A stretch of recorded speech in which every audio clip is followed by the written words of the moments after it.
මට සබත්තු දෙකක් අලුතෙන් අදුමුකුත් තරම්. මං අද හවසට අර නෝනලා ගෙදර ගිහිල්ලා හරි වැඩක් කරලා මයි පුතාට අලුත් ඇඳුමක් අරන් දෙන්නම්කෝ. දැන් මයි පුතා පොත් ටික අරගෙන පාඩම් කරන්නකො ගෙට ගිහිල්ලා පුතේ. හරි යමු. නෝනා ඇයි කමලා? නෝනා මුකුත් වැඩක් නැද්ද කරන්න අද? වැඩක් නෑ. හැබැයි තනකොළ චුට්ටක් සුද්ධ කරගන්න තියෙනවා. ගෙදර වැඩ ටිකකුත් තියෙනවා. අනේ නෝනා එහෙනම් අද ඒ ටික කරමුද? එන්නකො එහෙනම්. හරි නෝනා.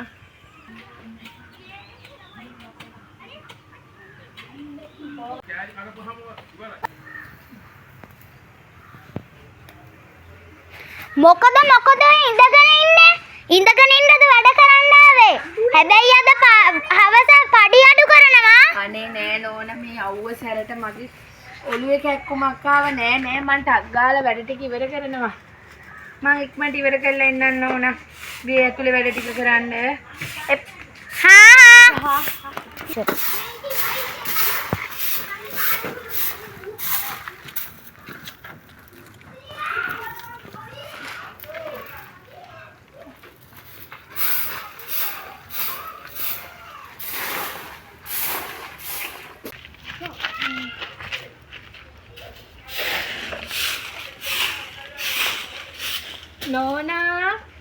නෝනා ඇයි කමලා?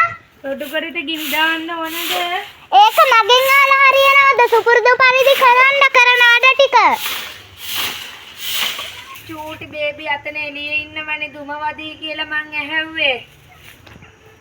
චූටි බේබි මං ගෙට දාලා ගිනි තියන්න ඕන. මගෙන් අහන්න එපා. ඒ වැඩ ටික සුපුරුදු පරිදි කරගන්න ඕන. චූටි බේබි එහෙනම් දැන් ගෙට යන්. මං රොඩුකොට ගිනි තියන්නනේ යන්නේ. චූටි බේබිව ගේම් තියලා රොඩුකොට ගිනි තියන්නම්. චූටි බේබි ගෙට යන් අපි. වැඩිය ලතා වෙන්න නැතුව ළමයිගේ වැඩ ටික කරන්න ඉක්මනට. අපිට නිදිය ගන්න ඕනේ. ළමයාව ඉස්කෝලේ අරින්න ඕනේ ලොකු පුතාව. හරි නෝනා චූටි බේබිව ගෙට දාලා මං කරගන්නම් ගිනි තියන්නම්.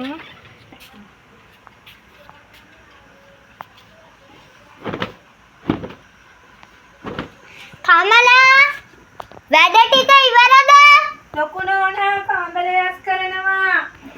අනේ අප්පා ලොකු බේබිව ඉස්කෝලේ යවන්න තියෙනවා හෙට. 8 වෙද්දි ලොකු බේබිව නිදියන්න ඕනේ. මොකද්ද ඔය කරන ලතාව? නෑ නෝනා තව ටිකයි තියෙන්නේ මේ චූටි බේබි පොත් හැමතැනම දාලා. අම්මේ ඕ ලොකු බේබි මේ කමල දෙන්න බලන්නවත් නෑනේ අම්මේ. කමල මං ඔයාට කියලා තියෙනවා ගෙදර වැඩට එනවා නම් හරියට සුපුරුදු පරිදි කරනවා වගේ වැඩ ටික මං කියන විදියට කරන්න කියලා. හරි ඔය ලොකු බේබිගේ බොරු බේබි අඬන්නේ නෑ. මේ බේබි අඬනවා ඇහෙනවද නෝනා? මගේ රෙදිස්ක හොදලා නෑ අම්මේ. ඔයාට අතපය නැද්ද මේ කමලා?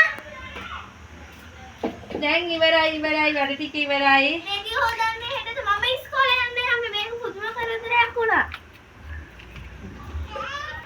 මේ කමල ළමයාක්වත් අපේ බේබිවවත් බලා ගන්නනේ කොහේ රිංගනවද මන්දා. කමලා මේ ලොකු බේබිට දෙනවද චූටි ළමයෙක්ට චූටි ළමයව දෙනවද කියන්නකෝ කමලා.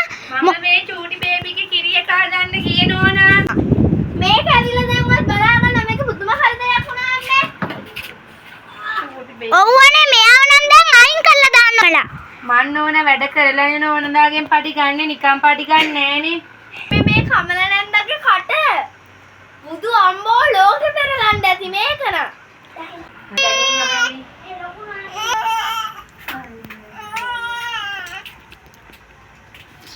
මගේ අම්මා මහන්සි වෙන්න මට සපත්තු දෙකක් අරන් දෙන්නනේ.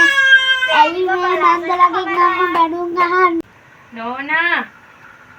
නෝනා ඇයි කමලා? බේබිට කිරියක දීලා ඉවරයි. දැන් අඬනවා නිදිමත වෙලා. බේබිව ගන්න නෝනා මමත් යන්නම් දැන් වැඩ ටික ඉවරයි. හා මම පඩි ටික ලොකු බේබි අතේ එවන්නම්කෝ. නෝනා මට පුළුවන් ද නෝනා තව කීයක් හරි හෙට වැඩ කරන එකත් එක්ක වැඩිපුර ගන්න. බලමුකෝ අපිට සල්ලි එපා ජීවත් වෙන්න. හෙට අනිවාර්යෙන් එන්න වැඩට කමලා. මං හෙට උදේම එන්නන්න ඕන බේබිව දෙන්නන්න ලොකු බේබිට. හා මේ වගේ පඩිය කමලන්නේ. මේ පුංචි බේබි අම්මා කිව්වද මෙතන තියෙනවා කියලා ලොකු නෝනා වැඩිපුරත් වැඩිපුර 1500ක් දැම්ම කිව්වා. හරි මේ හෙට උදේම ඇවිල්ලා මේ කාමරේස් කරන්න. අනිවාර්යෙන්ම මගේ රෙදි ටිකක් හොදන්න. අම්මගේ රෙදි තියෙනවා. හරි පුංචි බේබි. බේබි වැන්දෙන් තියන්නකො දැන්. බේබි වැන්ඩේජ් එක එහෙනම් මං ගිහින් එන්නම් පුංචි බේබි. පුතේ මේකේ තියෙනවා රුපියල් 4500ක්. මගේ පුතාට සපත්තු දෙකකුයි ඇඳුමකුයි පුතා කැමති එකක් ගිහින් ගන්න. මට එපා අම්මේ. ඔයා ලකුණෙන්දලාගෙන් පැනුම් අගානේ ඔය වැඩ කරන්නේ. අද ඉඳන් ඔයා වැඩට යන්න එපා. මට එපා අම්මේ. මගේ පුතාට උගන්වන්නනේ මං හැමදේම කරන්නේ. මගේ පුතා හොඳට ඉගෙන ගන්න. ඉගෙනගෙන ලොකු මහත්තයෙක් වෙලා හොඳ මහත්තයෙක් වෙලා ඔය හැමෝන්ටම පේන්න හොඳ තැනකට යන්න මගේ පුතා ඉගෙන ගන්න. මං මේ හැම දෙයකටම තමා මහන්සි වෙන්නේ. යාළුවනේ අපේ වීඩියෝ බලලා විතරක් මදි.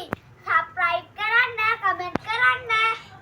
යාළුවනේ ඔයාලා අම්මලාගෙන් තාත්තලාගෙන් එක දේවල් ඉල්ලලා එයාලට කරදර කරන්න එපා. අපි වෙනුවෙන් එයාලා ගොඩක් දුක් මහන්සි වෙනවා. බයි.